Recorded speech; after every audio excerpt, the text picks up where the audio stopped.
Hai adik-adik, kembali lagi dengan Kak Rina di Online Class 101.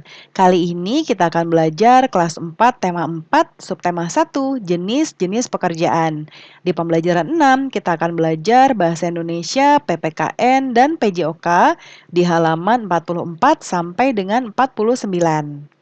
Nah, adik-adik untuk melihat video Kak Rina boleh setel dulu atau setting dulu kualitas videonya ya. Pilihnya yang paling tinggi kualitasnya supaya gambarnya bagus dan tidak buram. Nah, untuk melihat video pembelajaran lain bisa klik di kanan atas videonya seperti ini. Nanti akan ada rekomendasi playlist dan juga pembelajaran lain ya sesuai dengan judulnya. Kalau mau yang lebih lengkap bisa klik di kolom deskripsi seperti ini. Nanti ada daftarnya. Misalnya adik-adik sekarang kelas 4, berarti pilih playlist kelas 4, klik biru-birunya di sini. Nah, nanti kita akan masuk ke playlistnya. Berarti misalnya nih adik-adik mau lihat kelas 4 tema 3, berarti pilih yang ini, klik putar semua. Nah, nanti di sebelah kanannya ada daftarnya adik-adik. Ini dibuatnya berurutan, jadi adik-adik tinggal cari mau lihat subtema berapa, pembelajaran berapa, dan halaman berapa di sini. Ya, dicari sampai ketemu ya. Nah, adik-adik, kita mulai ya. Kata Beni, tahukah kamu bahwa kejujuran merupakan hal penting dalam setiap pekerjaan? Sekarang kita baca kembali teks yang di pembelajaran 4 sebelumnya ya. Nah, nanti teksnya bacanya di dalam hati. Ya, jadi Karina akan melewatkannya dulu. Nah, buatlah pertanyaan sebanyak-banyaknya tentang cerita tersebut. Ya, nih Karina sudah buatkan. Yang pertama, siapa pemimpin yang jujur menurut kamu? Ya, lalu siapa pemimpin idola kamu? Apa penyebab Gugut tidak siap mengikuti ulangan? Yang keempat, sikap apa yang dapat kita contoh dari Ida? Yang kelima, mengapa mencontek disebut korupsi kecil-kecilan? Ya, itu contohnya.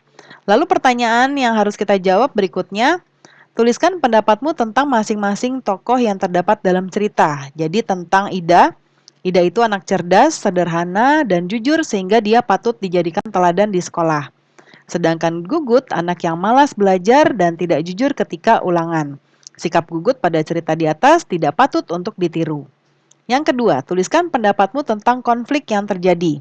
Nah, kita melaksanakan ulangan di sekolah itu dengan jujur ya adik-adik. Walaupun menolong dengan memberikan jawaban kita kepada teman lain, tindakan tersebut adalah salah. Ya, karena ketika ulangan kita tidak boleh tolong menolong ya, dengan saling memberikan jawaban. Lalu berikutnya, tuliskan pendapatmu tentang pesan moral yang terdapat di cerita. Nah, jadi kejujuran harus dibiasakan sejak dini, karena berlaku jujur dari kecil mudah-mudahan nanti ketika kita dewasa tidak akan tergoda untuk melakukan korupsi. Nah, ketidakjujuran akan merugikan diri kita sendiri dan juga orang lain. Ya. Nah, adik-adik tahu nggak bahwa kejujuran juga sangat diperlukan dalam olahraga? Nah, ini ada pukulan pencaksilat ya adik-adik. Ini contoh pukulan lurus ya, gambarnya seperti ini nih. Lalu pukulan tegak seperti ini ya. Nah, lalu ini pukulan bandul ya. Lalu pukulan melingkar ya, seperti ini nih. Jadi ke sini dulu. Nanti lihat gerakan yang diperagakan oleh Bapak Ibu guru PJOK ya adik-adik ya. Nah, untuk pembelajaran saat ini dengan Karina sudah selesai. Terima kasih sudah menonton sampai akhir. Mohon dimaafkan apabila ada kesalahan dalam perkataan maupun dalam materi yang diberikan.